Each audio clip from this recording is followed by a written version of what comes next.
Welcome back again to another video session. Uh, Today I would like to discuss something very basic. When you're looking into economics as a discipline, as a subject, we come across different theories, different ideas. Time and again we have different approaches, quantitative, qualitative, different types of systemic approaches we make.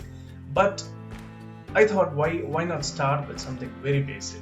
So I made a rough diagram. What you can see here is like a diagram. Just it's not from any particular source, but it's only for understanding purpose. So just to illustrate on what it is or what should be the flow of money, particularly in an economy. So when you look into the economy, it starts everything with production sector. When I'm looking at the production sector, mainly every single economy will have these three classifications: agriculture, industrial, and services. When you're looking at these three, the it depends on how developed or how progressive the economy is. Sometimes the constituents of this might change in terms of the contribution. In case of Indian economy, the major contributor is no doubt agriculture, whereas you look into some other economies, the the maximum contribution might be from services. But when I'm talking with respect to contribution, I'm not talking here according to contribution towards the economy. Contribution from the number of people. If you take the case of Indian economy, the contribution to economy is highest from service sector. That's the pyramid inverted structure we have in case of our economy, in particular when we are looking into Indian economy. The number of people working in agriculture is more, followed by industry and services. But again, that said, the contribution maximum comes from services to our Indian economy. And if we look into the world economy as such, these contributions vary, but this on a whole production sector is the main contributor, or this is where the flow of money starts.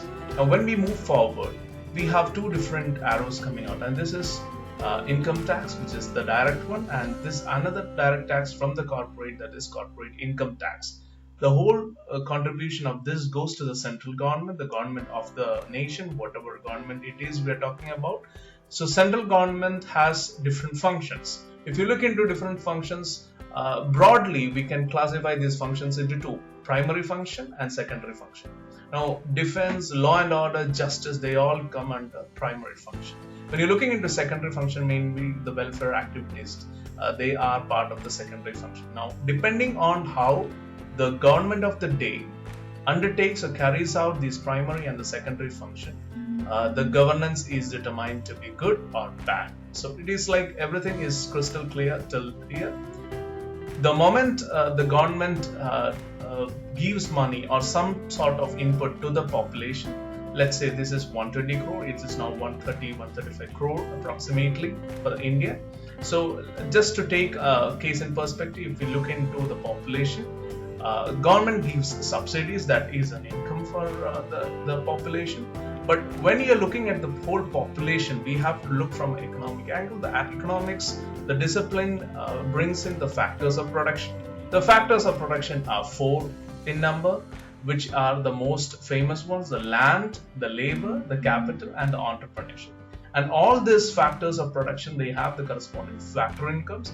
For land, it is the rent; for labor, the wages; capital, interest; and entrepreneurship, the profit respectively.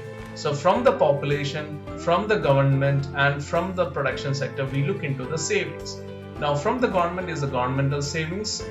From individual, the population, it is the individual saving. From the production sector is the corporate savings. So everything comes into the capital sector, or what we call as the financial sector. So all the banks, all the investment mechanisms, they come here.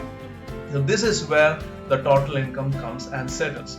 Now this particular capital sector builds on the money which is coming in. So either there could be some domestic investment that could happen, or it could go outside, and this is what I call rest of the world. When you're looking into rest of the world, there is outward for flow of income towards investments being made outside the country, and similarly there are also possible inward investments also coming in.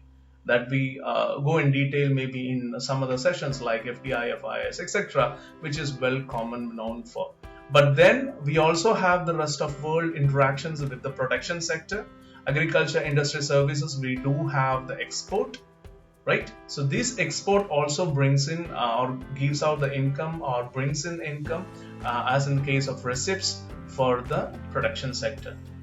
So when we talk about economics in particular, generally we talk big things, but I thought I should discuss something very basic about economics, and this is nothing but the flow of income, which starts from the production sector. The government is a vital organ for the flow of money, the people, the population in total, and finally the capital sector. So these four are the important pillars clubbed with the rest of the world. Now, when we are talking about any particular emergency or any particular situation, like let's take an example of this situation created by the novel coronavirus, COVID-19, we look and see that the production sector, be it agriculture, be it industry, be it services, they are totally nil. So the income coming from this particular production sector is minuscule or almost zero. So in that case, the flow of money will get disrupted. Now the government has to inject money or has to pump in money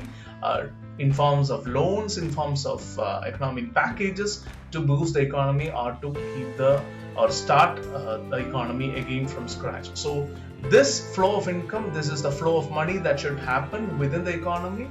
I just thought before going into bigger words and bigger explanations and economic theories and concepts or something much more superior to that, let's understand this flow of money. So that was the motto of this quick video session. So I hope with this rough diagram, the flow of money, that is the basics of any particular economics class, is clear. So I hope you all have a basic idea. So most of you will always know these things. So somebody who is new to the area or somebody who is interested to learn more about it, this is just an introduction. If you like my session, kindly subscribe to my videos.